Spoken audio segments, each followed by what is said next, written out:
Let's go next to our caller. Let's go to the 408 area code. Caller from 408. What's your name? Where are you calling from? Hi, this is Logan from San Jose. Hey, Logan, what's up?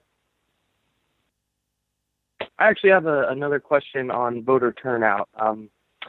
So with the all the coronavirus restrictions and the social distancing, I'm hoping that stuff gets a lot of it gets cleared up by November. But I think Right. the after effects of it are going to last longer. People aren't going to go out as much, and I'm just wondering. I think there is going to be a lower voter turnout in November, but do you think that's historically a lower voter turnout disproportionately hurts Democrats? But do you think that's going to be the case, or is it going to be more of an across the board uh, lower turnout? If you put a gun to my head and say you've got to bet on it, my bet is that the virus will impact voter turnout in November in a way that helps Trump. And the reason why I say that is Democrats are taking the virus much more seriously than Republicans. Democrats are social distancing Right. much more than Republicans. So no matter what happens, my instinct is there will be more Democrats who opt not to go out in public in a large crowd at voting locations than Republicans who will do that. So I believe that the voter turnout dynamics in November are going to be beneficial to Donald Trump. I want to be wrong, and we need to work to make that not be the case. I think we should go to 100% absentee ballot voting by mail. But I think if we just have a normal, everybody shows up to vote on November 6th, I think it helps Trump. Right, and it was obviously unprecedented, so it's pretty hard to predict. Kind of a shot Sure. in the dark there. Yeah, all we can look at is And I have who is another. taking the social distancing more seriously, and that's what makes me think that. Okay. Well, I have one other quick question on.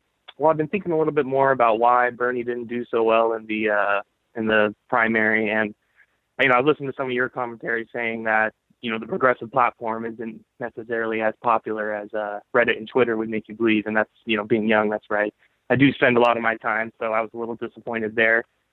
But my question is, moving forward, maybe just to the next election, do you think it would be beneficial for a progressive candidate to kind of hone in, focus on one piece of the platform, and naturally that would be Medicare for all, because I think that's the most popular and can present a more, I guess, moderate stance on some of the other progressive topics. I don't know that it's about being more moderate in some areas and more progressive in other areas. I think it's just about the framing and PR around the campaign. You can be progressive in five important areas, but there is strategy Hmm. to understanding where you are running and your constituents to know which one is more important. So let me give you an example. If you're in a very, very heavy Okay.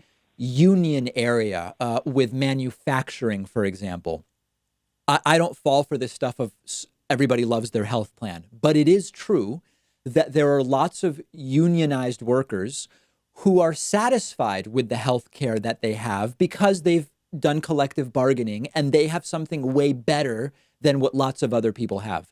In a place like that, you might want to focus more on maybe it's minimum wage, maybe it's workers' rights, maybe it's education, rather than maybe Medicare for all, because you understand your constituency where it is less of an issue for them to go to Medicare for all because they like what their union may have been able to negotiate for them. That doesn't mean you change your position on Medicare for all. It just means that maybe in your district you campaign a little differently. Does that make sense?